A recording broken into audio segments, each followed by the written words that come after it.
Shalom. I'm the brother Quatazab Sayan, coming back through the spirit and power of Yahweh Basham Yahweh Shai with another lesson. But before I go on, I want to say Kal Halal Yamla Yahweh Basham Yahweh Shai Basham Rika Kodash. Double honors to the elders and apostles of Great Millstone for teaching us this truth and who rule well.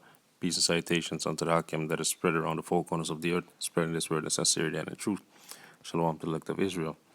Gan Hakim. So today I want to speak about that bloody city, which is America. You know, I was Googling this. America at war 93% of the time. And these are some of the results. The US has been at war 222 out of the 239 years. You see? And if you divide that, then you get 17 years, which is not even 2 decades. You see? So America has been constantly at war because that's the character of that beast, man. That's the character of that nation.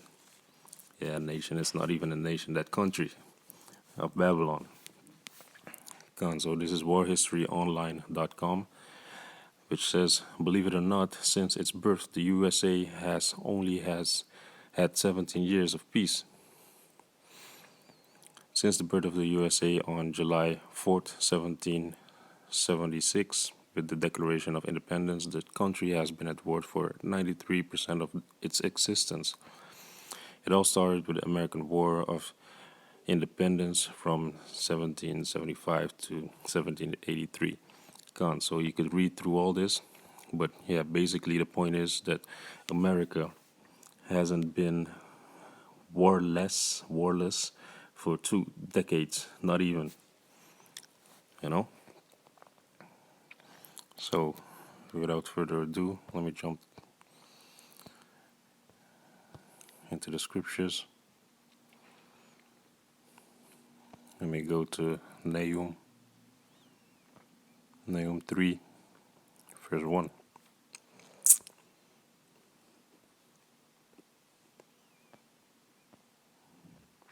It's Nahum 3, verse 1. Woe to the bloody city! It is all full of lies and robbery, and the prey departed not. Gone. So woe means destruction, and that bloody city is speaking about America. You know, because they constantly increase through war. You know, through robbery. Let's go to the book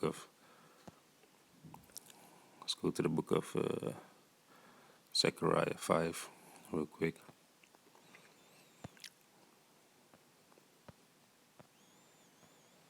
Verse 4. I will bring it forth, saith Yahweh of hosts, and it shall enter into the house of the thief. You see the link? Because it's the bloody city based upon lies and robbery. And it shall enter into the house of the thief, and into the house of him that sweareth falsely by my name. Gone. So he's a liar and robbery. And it shall remain in the midst of his house, and shall consume it with the timber thereof and the stones thereof. This is speaking about the chariots and the eyes of the Most High, which hover around the land of the thieves, you know, which is speaking about America, which is Babylon the Great, you see. Now, let's say the daughter of Babylon, because Babylon the Great is the ancient Babylon. Yeah, man, but these people, this country, is constantly looking for war.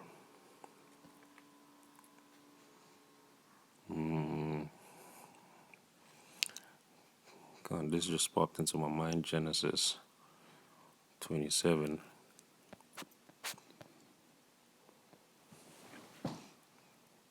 Let me see if I could find it real quick.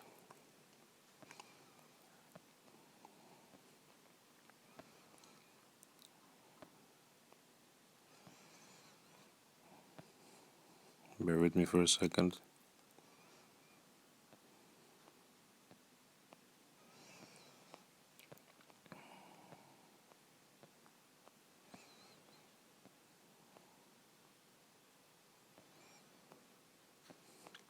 Hast thou but one blessing? By the sword, yeah, gone. This is it. This is Genesis 27, verse 40. And by thy sword shalt thou live, and shalt serve thy brother, and it shall come to pass when thou shalt have dominion that thou shalt break his yoke from off thy neck. Gone. So Esau's blessing is the sword, which is these modern day guns and nuclear missiles, all type of weapons. But if you go into that word dominion in the strong concordance of the Blue Letter Bible, and it reads Rawat in the Lashwan Quadash, which says the outline of biblical use is to wander restlessly, to roam, to be restless. And that's the spirit of America, man. They're restless. They're roaming all over the earth, trying to see who they can, which country they can consume. They've been rape, robbing, and murdering all over the world. Come on. Let me go to the book of Psalms. Psalms 55, verse 21. The words of his mouth were smoother than butter, but war was in his heart. His words were softer than oil, yet were they drawn swords. You see, so this is the characteristic of Esau. Esau, Edom. They come with soft words, but war is in their heart, and that's statistically shown. Look at this. 200. What was it? 222 out of the 239 years of war, because that's in his heart. You see, but war is in his heart. Let's go to the next one, which is in Psalms 140.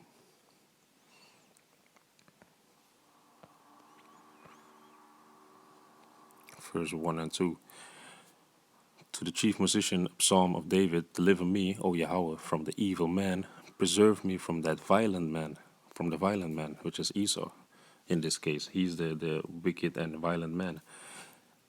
Verse 2, which imagine mischiefs in their heart, continually are they gathered together for war.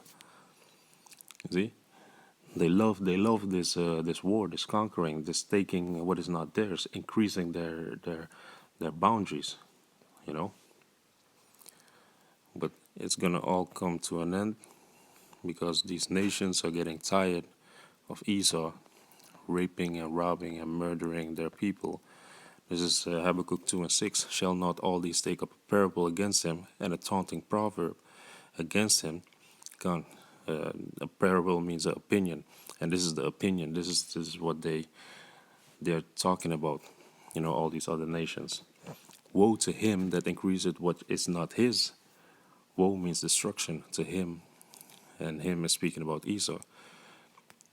So destruction unto Esau that increases that which is not his. How long? And to him that ladeth himself with thick clay, and thick clay is Abadjad in the strong concordance of the Bible, which means heavy debt. They go to these nations, to these other countries, Slovakia, and then they slap them with some debt, put their banking system there, and then that's how you get debt in that society, in that country, So, yeah, man. I'm not gonna make this video too long, so I want to go straight to the point, which is in Isaiah. This is what's gonna happen to him.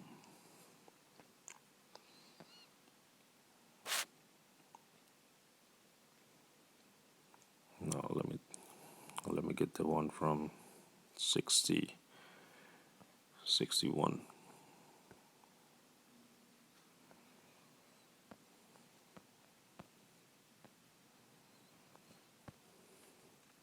God, this is Isaiah 63, verse 1. Who is that cometh from Edom with dyed garments from Basra?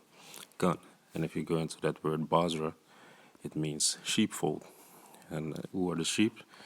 The sheep are the righteous seed of Yahweh Basham Yahushai, which are the Israelites.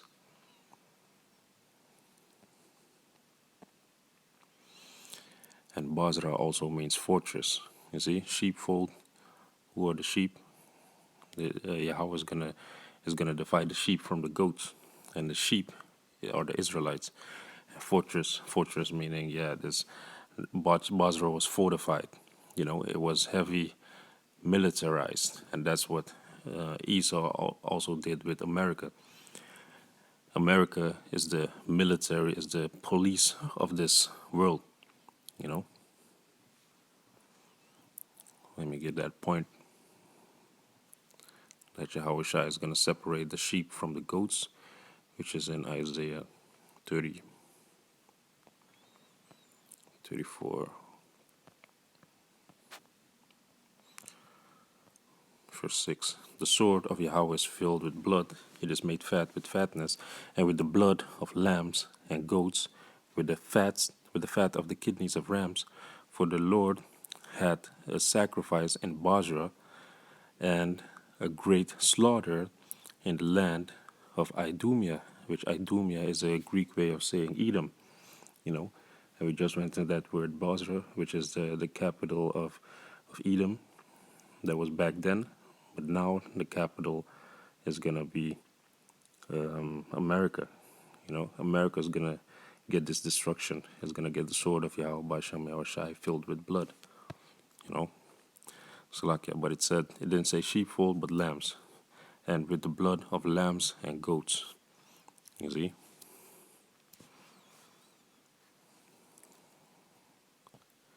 Now let me go back. So Isaiah 63 verse 1. Woe to the Salakia, who is this that cometh from Edom with dyed garments of Basra? This that is glorious in his apparel, traveling in the greatness of his strength, in that speak in righteousness, mighty to save. Speaking about Yahushua when he's going to come, with his glory and the chariots. He's going to come with one big fathership, and his garment is going to be dyed red, as if he was trodden in the grapes. Verse 2. Wherefore art thou red in thine apparel, and thy garments like him that treadeth in the wine-fat? I have trodden the winepress alone, and of the men there were none with me, for I will tread them in mine anger, and trample them in my fury, and their blood shall be sprinkled upon my garments, and it will stain all my raiment.